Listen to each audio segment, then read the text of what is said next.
Hey y'all, hope you're doing well today.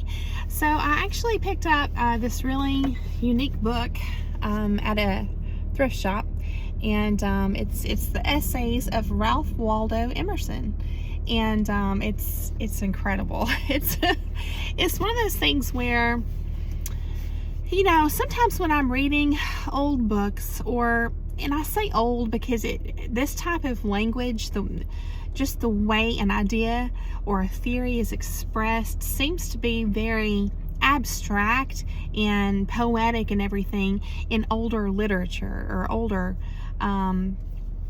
books.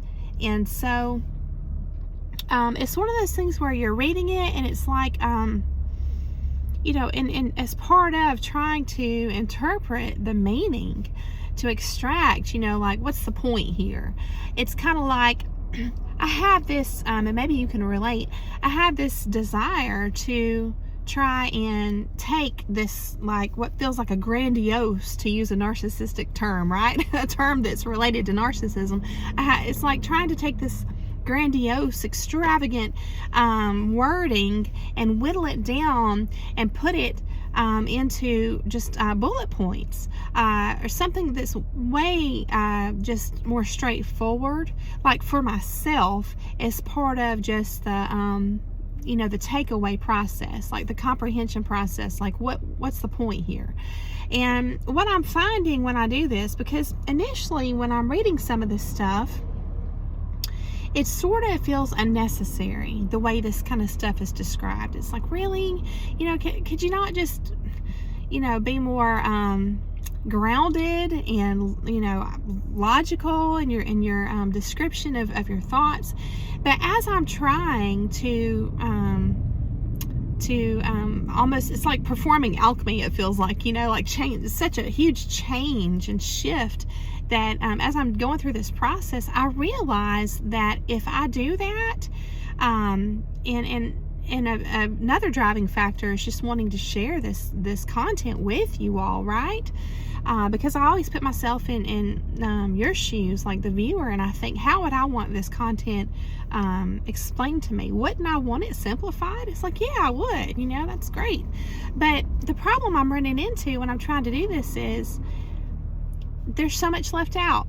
There's just too much left out. And so, yes, we can read a portion and then draw the main point and talk about it, and that's fine. And then read another portion and draw the main point, and that's fine too. But it sort of comes down to, like, you've heard that saying, a picture is worth 1,000 words. I truly have this belief personally that language is confining, it's restrictive, and there are just some truths about our reality that are so big and so complex that even to put it into these things into language at all is a challenge, and then to further simplify just feels like I'm doing this content an injustice. So from what I can tell in the front of this book, it's I think this may be a reprint, but they haven't dated when the reprint was. I mean, the condition of this book is incredible. It's just wonderful. And so but the only copyright claim here is like in the 30s, right?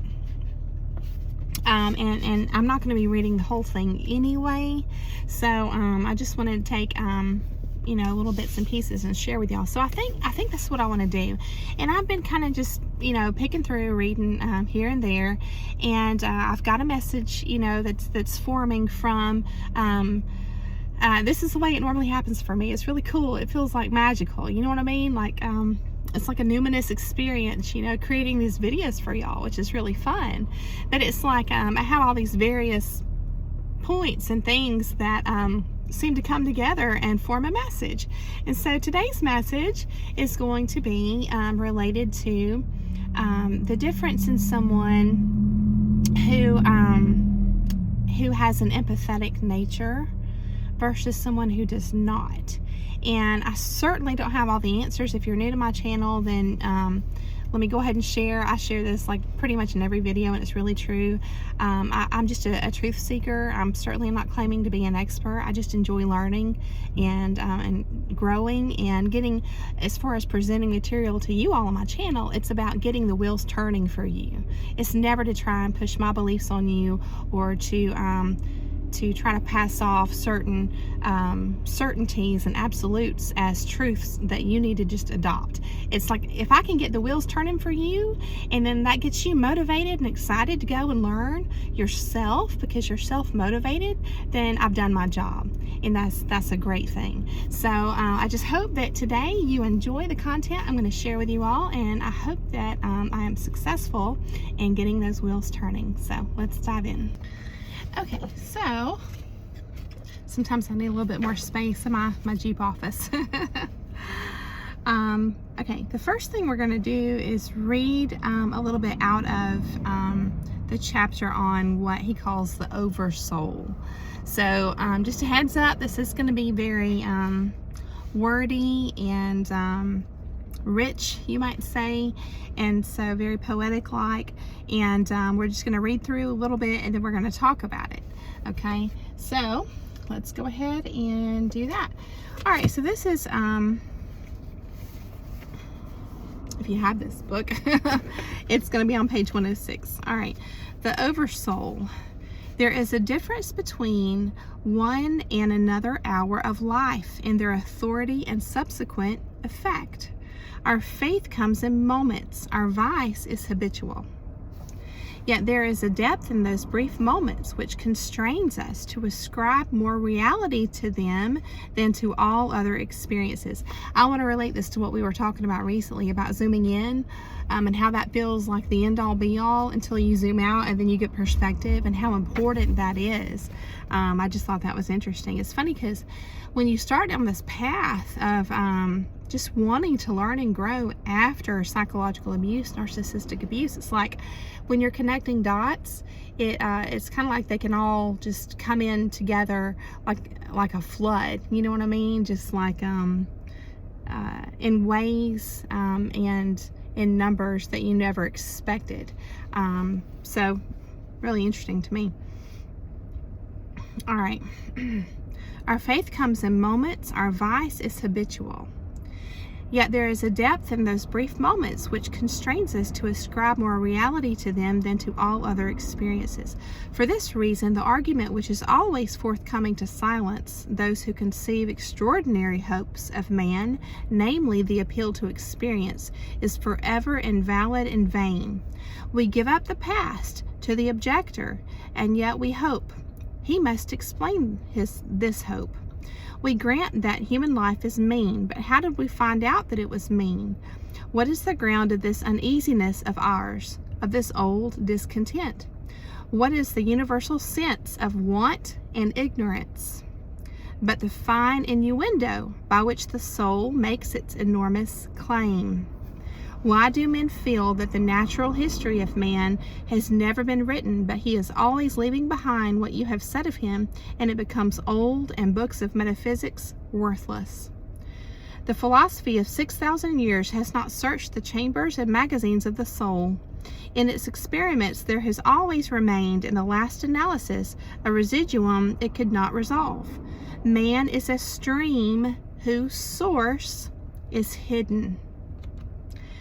Our being is descending into us, from we know not whence. The most exact calculator has no prescience that somewhat incalculable may not balk the very next moment. I am constrained every moment to acknowledge a higher origin for events than the will I call mine.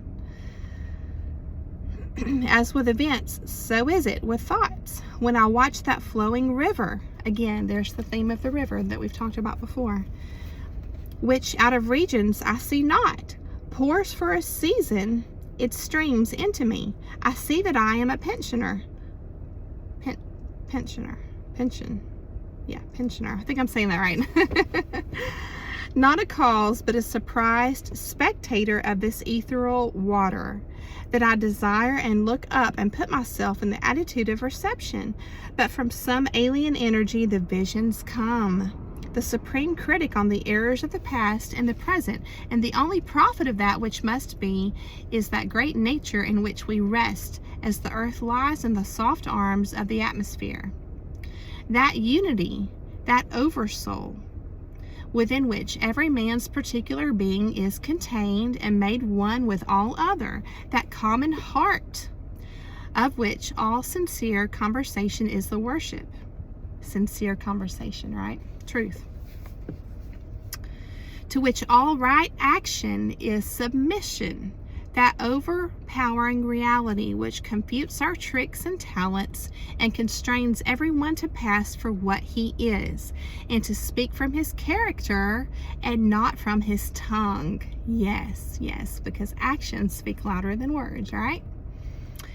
And which evermore tends to pass into our thought and hand and become wisdom and virtue and power and beauty. We live in succession, in division, in parts, in particles. And I want to pause here and mention a book that I used to have. And it was a beautiful book. It was small. It was very, very thin and paperback and short. And it was actually illustrated like a cartoon, very simple but profound at the same time. And it's out of publication now. It was like it was only published a short while, and I was able to grab a copy because there was a video out by the author. That's how I found it, and the video was beautiful. And so I happened to find that she had published the book, and I bought one, and then now it's gone. And I'm not sure what happened to it, but it was called The Droplet in the Sea by Lisa Lindemann. And it was about that right there, how we are part of a greater whole. And it was just a beautiful book about how the droplet, was afraid to dip his toe into the ocean because he was afraid he'd disappear. And but he longed for the ocean, the droplet did, and the ocean longed for him, for the droplet. And so eventually, he gave in, and he just jumped in.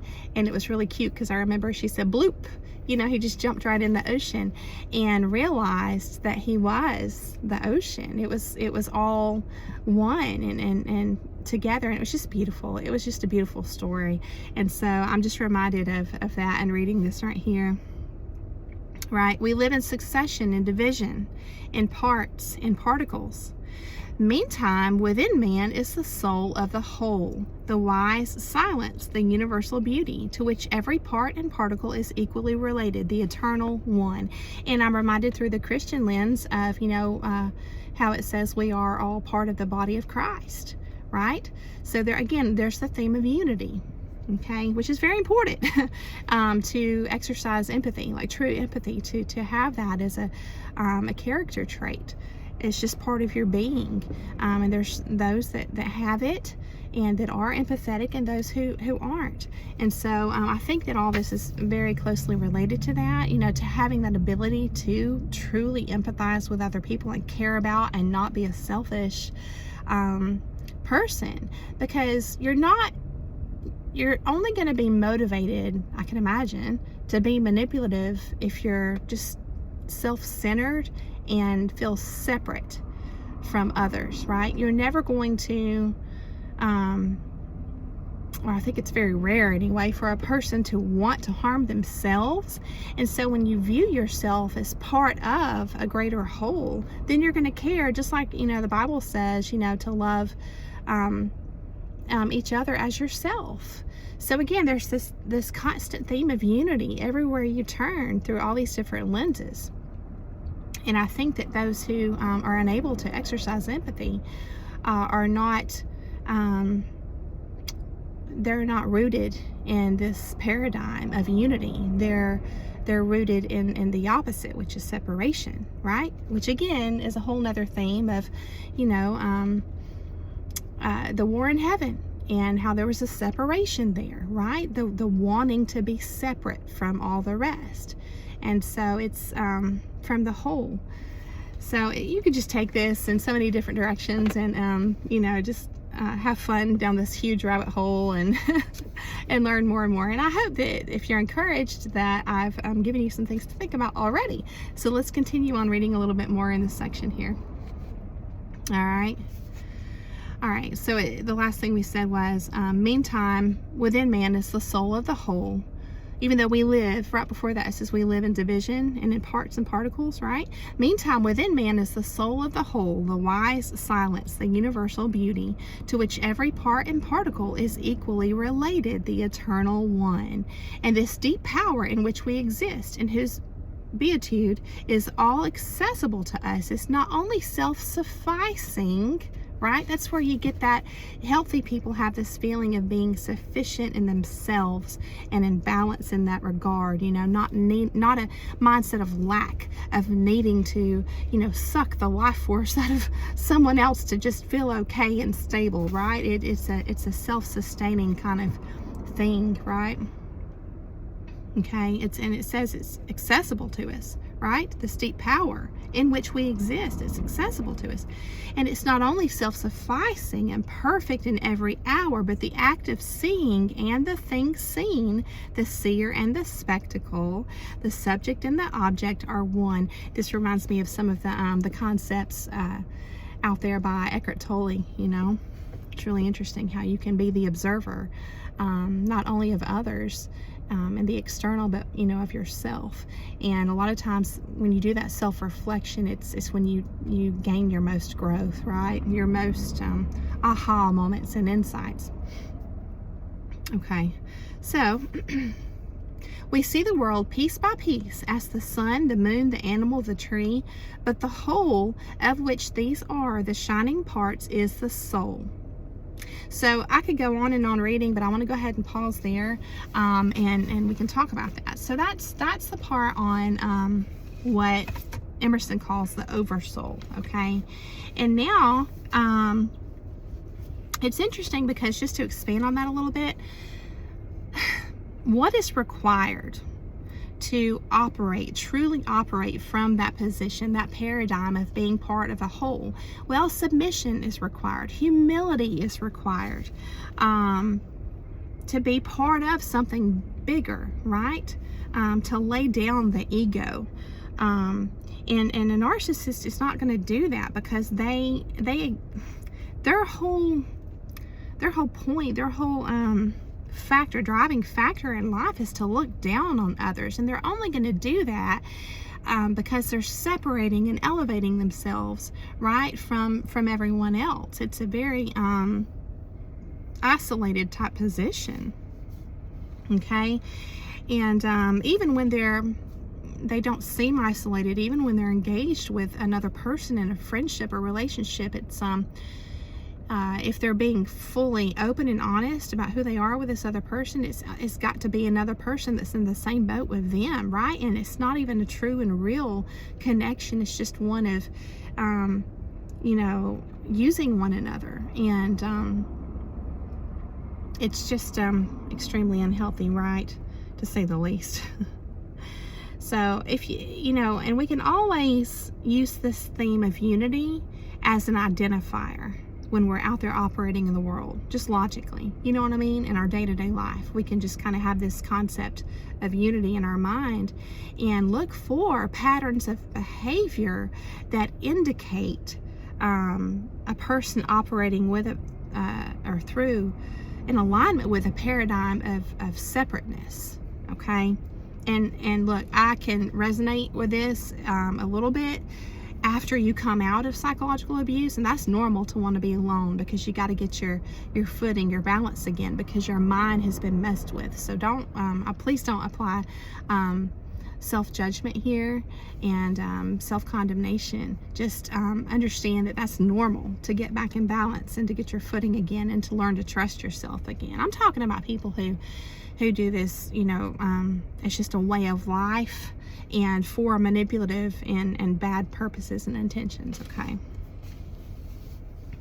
so these kind of people, they're never going to relinquish power and control. Okay, which leads us into Emerson's essay on what he calls circles. So we're going to talk about that next, about circles. And hope that you enjoy this. All right. And again, if you have this book, this is on page 120 to 121. Okay. So I'm trying not to mark up this book. I love to highlight and make notes in my books, and I'm like, this one's it's just been kept so pristine almost. I really don't want to do that, so I've just made tiny dots, and I have to just kind of look and see if I can find them. All right, so this is on circles, what he calls circles. All right. It says, everything looks permanent until its secret is known. And I'm going to go ahead and set your mind frame on, you might want to fast forward this part if you don't want my influence, okay, on your perception. But I'm going to go ahead, in case it helps you as I'm reading, to kind of pull those puzzle pieces together. I'm going to go ahead and share with you the overarching theme here that I'm pulling from this, and that is growth. And the difference in a person who is willing to learn and grow and someone who is not, which is a crucial part of connection and peace, in my opinion, and empathy, and all the things. You can just pull so many things together through this whole concept, okay? So he says, everything looks permanent until its secret is known. A rich estate appears to women a firm and lasting fact. To a merchant, one easily created out of any materials and easily lost. An orchard, good tillage, good grounds, seem a fixture, like a gold mine or a river to a citizen, but to a large farmer, not much more fixed than the state of the crop.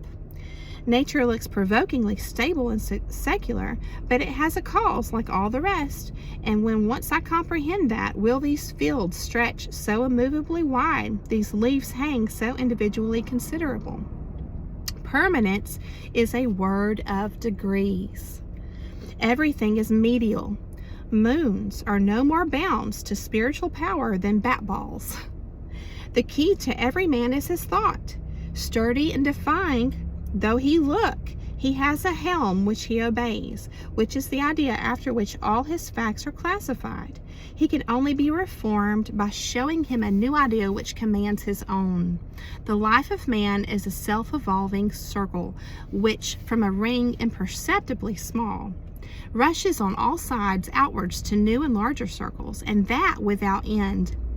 The extent to which this generation of circles will go depends on the force or truth of the individual soul, for it is the inert effort of each thought, having formed itself into a circular wave of circumstance, as for instance an empire, rules of an art, a local usage, a religious rite, to heap itself on that ridge and to solidify and hem in the life.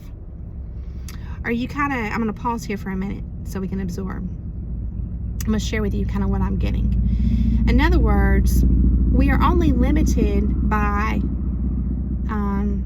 our perceptions. The paradigms that are formed are like representative of what he's calling these circles, which confine us until we break through, right? But sometimes we can see others who have broken through, and it's foreign to us and we don't understand. So there's a difference in people who want to get there and understand that there are limitations versus people who think once they reach a particular stage or circle, it's like there's this arrogance and egoism that just takes over, and they're like, okay, like I know everything and you don't, and it's and then the next thing you know, they're going to face being humbled at some point, because that's the whole point, is that it's never ending, right? Growth and more things to learn. And so that's what I'm getting out of it, right, so far. All right, so again, the life of man is a self-evolving circle which from a ring imperceptibly small rushes on all sides outwards to new and larger circles, and that without end. The extent to which this generation of circles will go depends on the force or truth of the individual soul. For it is the inert effort of each thought having formed itself into a circular wave of circumstance, as for instance, an empire, rules of an art, a local usage, a religious rite, to heap itself on that ridge and to solidify and hem in the life. But if the soul is quick and strong, it bursts over that boundary on all sides and expands another orbit on the great deep, which also runs up into a high wave, with attempt again to stop and to bind. But the heart refuses to be imprisoned. In its first and narrowest pulses, it already tends outward with a vast force and to immense and innumerable expansions. Every ultimate fact is only the first of a new series. Every general law only a particular fact of some more general law presently to disclose itself. There is no outside, no enclosing wall. It's like, I'm thinking of like, motivating quotes that are talking about, no limits, or we're only limited by our mind or our perceptions of limits. Okay. There is no outside, no enclosing wall, no circumference to us. The man finishes his story. How good, how final. He puts a new face on all things. He fills the sky. Lo, and on the other side rises also a man and draws a circle around the circle we had just pronounced, the outline of the sphere. Then already is our first speaker, not man, but also a first speaker. His only redress is forthwith to draw a circle outside of his antagonist. And so men do by themselves. The result of today, which haunts the mind and cannot be escaped, will presently be abridged into a word, and the principle that seemed to explain nature will itself be included as one example of a bolder generation. Let me see where I put the note to stop. Okay. In the thought of tomorrow, there is a power to upheave all thy creed, all the creeds, all the literature of the nations, and marshal thee to a heaven which no epic dream has yet depicted. Every man is not so much a workman in the world as he is a suggestion of that he should be. Men walk as prophecies of the next age. Step by step we scale this mysterious ladder. The steps are actions. The new prospect is power. Every several result is threatened and judged by that which follows. Everyone seems to be contradicted by the new. It is only limited by the new. The new statement is always hated by the old, and to those dwelling in the old comes like an abyss of skepticism. And so I truly think there's value in sitting with this kind of content, even though it feels unnecessarily wordy and babbly and overdone. This is just the way it seems to me at times anyway. I'm not trying to speak for you, but I had this desire to just be able to cut through and get the meat of the message.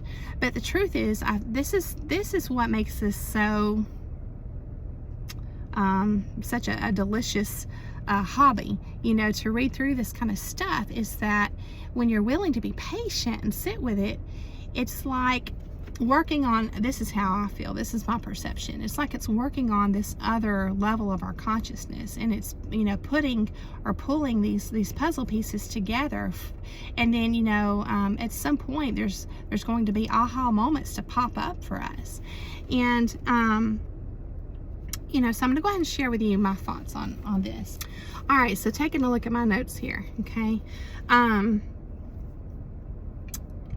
I believe what he's saying is that the only way to have true control in life is to go with the flow, to accept limitations of the human mind, which truthfully, the way I see this is the fact that it's been determined or agreed upon in the psychology community that we have an unconscious part of our mind. The fact that that's a thing, to me, is proof of our limitations right there. And so it's a call to humility, and it's just And that should be a motivating factor, in my opinion, that we can just take to heart and understand that, you know, it's okay. It's okay to not know everything, and to remain humble, and to know that there's always more to learn. There's always more growing to do. And in doing that, it's kind of like making the impossible possible, because as long as or a person, right, like a narcissistic type person, as long as they're holding tight to their current perceptions or what they want to be true, right, which is usually a web of lies, then they're going to be living in resistance, which a lot of what we read today was about non-resistance, you know, being the observer of the self. And they're not, you know, able to self-reflect or self-motivate, and it's because they're just stuck in this rigidity. And so I think the truth of our reality that's going to bring us peace, that a narcissistic person will never feel, the truth of that is that we are humble enough to know that there are things we don't know, and that we're always learning and growing, and in doing so and having that mindset, we're living in that flow, right? And then through the spiritual lens, like he was talking about in the first, I think, part that I read to you all about the oversoul, it's also through the spiritual lens, like a submission of oneself to like this higher divine guiding light, right, inside of us, this force, what he called this force. And so it's relinquishing that power, which is just a false sense of power anyway, right? There's just, to use his term, innumerable examples of how limited we are as humans. And that's where, you know, I shared with you all in a post recently about you know, this sign that I found in a consignment shop, and it says that out of difficulties grow miracles. And so to rope that puzzle piece into the conversation, miracles, it's, you know, what's a miracle to one person? It's like you're only going to, in my opinion, believe in miracles if you have experienced miracles, and you're only going to experience a miracle if there can be growth come out of a difficulty. It's like that's the prerequisite, right? Like some kind of confining or constraining experience, such as psychological abuse, or when you're under the control of a manipulator or a controlling person. That's a difficult circumstance. And so to see how things play out and work out when, you know, you do take action, because it requires action. You know, things are not going to fall on our lap. That's when you can see miracles bloom and blossom. And so yeah, it just reminded me of that. But it requires being okay with change and not resisting change. Okay, so this just reminds me even too of the Bible verse where it talks about, it says, my power, meaning God, right? His power. My power is made perfect in weakness. That's the whole submission or surrender to that higher force, right? That makes us all parts and pieces of a greater whole. And in my opinion, this is a prerequisite for being able to love one another as oneself, a prerequisite for empathy, for being able to relate to another person, because you have this oversoul in common, you know what I mean? And I definitely think this is grounds for a lot of spiritual beliefs, but it also, in my opinion, doesn't have to be either. I think that, and I encourage you to take all of this content today and to just let it, you know, work the wheels of the mind, and for you to find your own truth from this. And so, yes, and you know, I just want to leave you with this one last statement that I put in my journal here. True strength is acknowledging truth. And the truth is we are always learning and growing. So I hope that this has been encouraging, inspiring, enlightening for you today. And I just appreciate you coming along and with me and walking this path with me.